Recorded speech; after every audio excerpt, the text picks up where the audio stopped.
I loved having access to the teaching channel. It was probably one of the top things that I liked about iTeach that I didn't even expect myself to like really enjoy that much.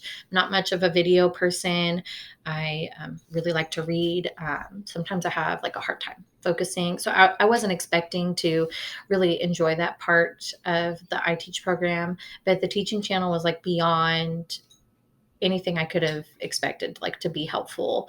Um, Something that was really difficult for me getting back in the classroom was like trying to remember all of the different things that my teachers in the past had done that I liked. And since it's just been so long since I've been in a middle school environment, I just had no idea like what to expect. And so like watching the videos on the teaching channel and seeing the different like classroom cultures, it was so helpful. And I was able to like pick and choose things in the videos that I felt would be really helpful for my kids and for my teaching style.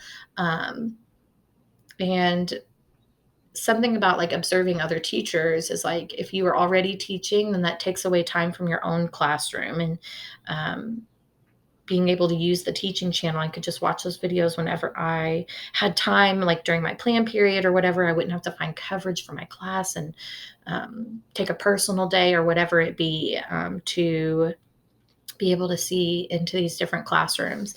And I'm also like a science teacher, so the culture for science is much different than like the culture of like a math room or a English room. And so um, just being able to see like the different ways that different classes use like group work and table buddies and things like that was super helpful, and things that I like had forgotten about just since it'd been so long since I'd been in middle school.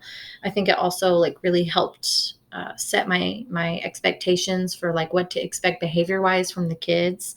Um, I'm 29, so it's been a few years since I've been in middle school, and just like the maturity level was.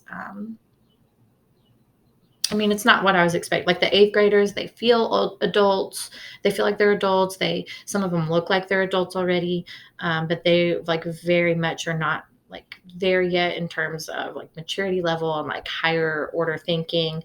And so just watching some of the videos on teaching channel from some of the other middle school teachers, like how you can meet those kids there, like how you can like start to encourage that independence, but also like for yourself, like remembering like they're still children and they still want to have fun, and like things that like high schoolers wouldn't necessarily appreciate, like a middle schooler still will.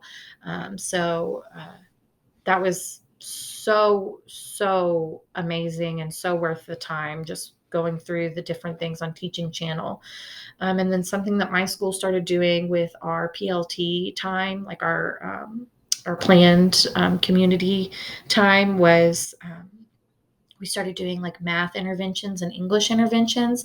And I'm a science person. So uh, at that time when the English and the math teachers were asking us for help, like one of the first things I did was go to teaching channel and look at some of these English classes and some of these English classes and some of these math classes and like interventions that they're doing in their classes, so that when I pulled my small group during PLT time, that I would be able to actually reach the kids and still like give them resources and content that they needed. So like seeing those frameworks that those English and math teachers were using on teaching channel were beyond helpful for helping encourage literacy in math in these kids that we were trying to help before state testing time came.